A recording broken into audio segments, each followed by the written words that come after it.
Hi Jules Cruise Companion. Today's vlog is going to be a little cruise adjacent. It's not going to be cruise specific. Recently I posted a vlog about how I felt coming off a 10-night Carnival Splendor cruise to the South Pacific and how I fell off the Carnival Wagon. And this is 1 week post, and I'll just give a little update about how I'm feeling today, 1 week after getting off Carnival Splendor.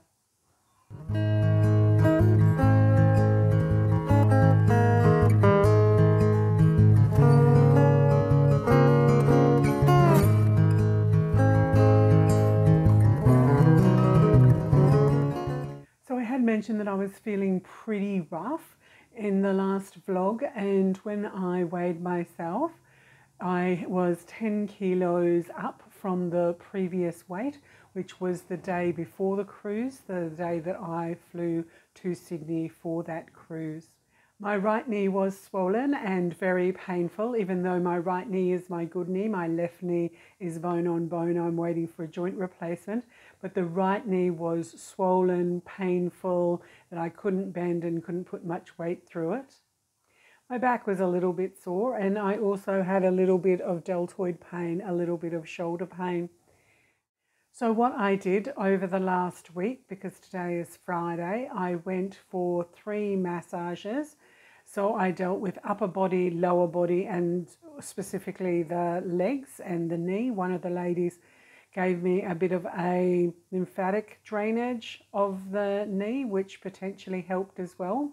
What I also was doing with the knee was I was double bracing it. I was putting 2 different deniers, 2 different strengths of knee braces on it, a full knee brace and a supporting knee brace with rods running down each side. So I had 2 different types of support on that knee.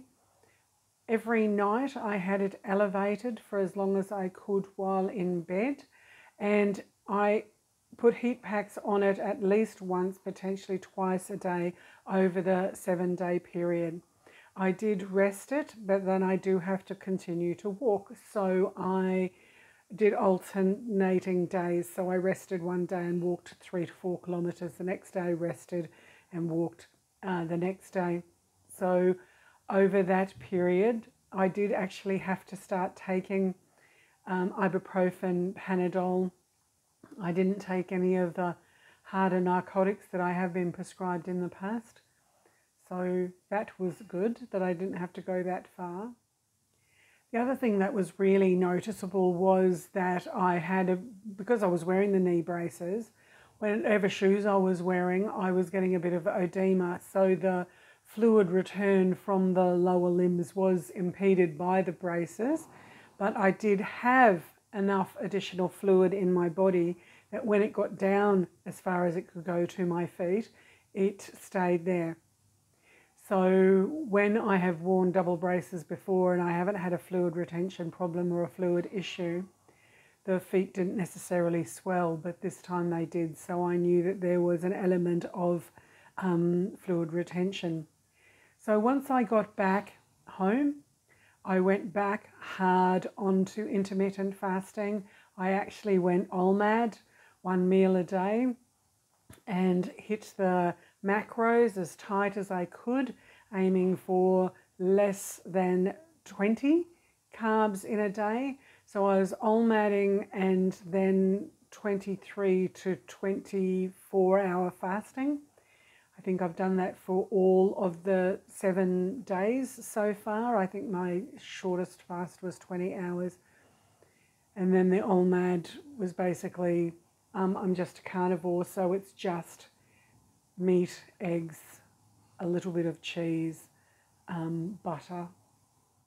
So predominantly my major issues was the weight gain, 10 kilos heavier than what I was a week ago, 10 days ago, 11 days ago, 2 weeks ago. So, and the pain. So where am I today? With the compression, the elevation, the heat packs, my pain has decreased so much that I actually don't feel the knee now. I can not do a potty squat, but I can do a fairly deep squat. My quads are crap anyway, so I can't get myself, if I go too far, smaller than a 90 degree. So that's why I can't potty squat, and that is going to be one of my goals eventually, is to be able to get my knees functioning to the point where I can potty squat. The fluid has decreased so much that you can actually see the veins in my feet, and I will put a photo here, a bit of vein porn, a feet porn, and you can see the veins in my feet. Another reason potentially that the fluid was retaining was because that I did eat the carbs, so any fluids that was holding on to any of that sodium, etc., was retaining in my body. So with going tight OLMAD and fairly strict carnivore, I have lost the water weight. I've lost 8 kilos in water weight. So in reality, I only gained 2 kilos of actual adipose stored fat, stored tissue, whether it was visceral or adipose. So just because the weight on the scale said a certain number, I absolutely knew that it wasn't locked in weight, and that was clearly demonstrated. And one of the last thoughts that I had were in relation to putting on the 10 kilos per se, my actual physical dimensions, my measurements, waist and hips didn't change. Actually, I lost a little in the hips potentially because I was still walking, and the fluid wasn't actually, it was fairly well distributed, the legs and butt probably. But I do feel a lot better. Hopefully you can see that I'm a bit brighter and not as lethargic and low like I kind of was. When I posted, I fell off the Carnival Wagon, the Keto-Carnivore Wagon, at the end of that 10-night Splendor South Pacific cruise. I feel goodish. I feel about a 6 out of 10, where I probably was only feeling about, you know, a 3 or a 4 out of 10 with all of the pain and the fluid that I was carrying. So I fell off the Carnival Wagon, the Keto-Carnivore Wagon, and I got back on it, and I went really tight, really strict, really tight. When you're by yourself, you can do anything. When you're around other people, with other people's influence, it's very different. I have gone out once and I did eat a slice and had an orange juice because I was being social. I was catching up with a friend that I hadn't seen for a while, and we were planning our next cruise together. So, you know, I'm not insanely carnivore. I can actually eat other things, but then I've just got to be mindful. I'm not going to get as benefit from yesterday as I potentially would have from the few days before that. That's okay. I fell off the Carnival Wagon while cruising. I'm back on it, and so it is 3 months till my next cruise. So I will see how I go. I've got 1 month in Jordan in November, so that is